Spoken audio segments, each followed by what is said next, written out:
అంటే ఇది ధమాక రేంజ్ రాదా ఏంటి మీరు అలా అన్నారు? చెప్తున్నా మీరు ఒకవేళ అన్నారు కాబట్టి చెప్పా. ఎందుకు adjustment చేసుకో. ఏముండదండి, నాకు నచ్చిన సినిమాలు చేసుకుంటూ వెళ్ళిపోతాను సార్. ఇంచుమించు 1.5 year నుండి ప్రతిరోజు షూట్ చేస్తున్నాను నేను. నా ప్రొడక్షన్ కావచ్చు, నా డైరెక్షన్ కావచ్చు. అంటే ఎవ్రీ డే నేను వర్క్ ఇస్తున్నాను వర్కర్స్కి. అందులో నాకు ఎంతో ఆనందం ఉంది.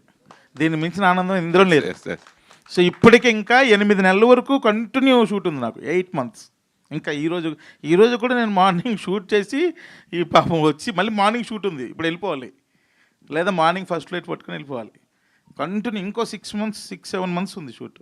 అంటే ఇంచుమించు 2 years కంటిన్యూగా. అందులో నాకు ఆనందం ఉంది.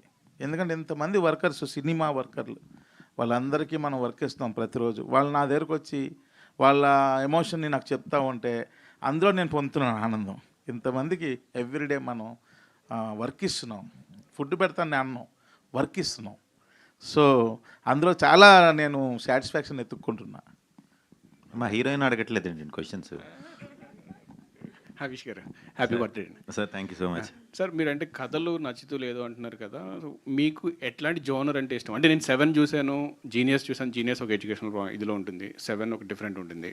సో మీకు ఎట్లాంటి కథలు అంటే, ఏ జోనర్లో కథలు అంటే ఇష్టం?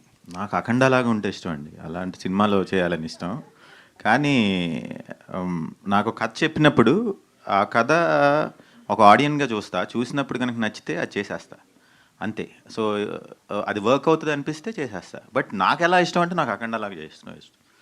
యాక్షన్ ఫుల్ యాక్షన్ మామూలుగా అలా నాకైతే పైనుంచి కింద కూడా తిరగాలి. All the best. Srinath sir నేను లోకల్ సినిమాకి టైటిల్ పెట్టారు, ఇప్పుడు నేను రెడీ అంటున్నారు. ఈ రెడీ దేంట్లో అంటే హీరో గారు చెప్పలేకపోయారు, మీరన్నా ఒకసారి దేనికి రెడీ? కథ రిలేటెడ్ టైటిల్. సో ఏంటంటే ఫ్యామిలీ కోసం హీరో చేసే ఒక యుద్ధం. ఈ కథ యుద్ధం అంటే మరలా వెపన్స్ యుద్ధం కాదు, సోషల్ మెసేజ్ అని ఉంటుందా? ఒక ఫ్యామిలీ కోసం హీరో చేసే ఒక యుద్ధమే సినిమా.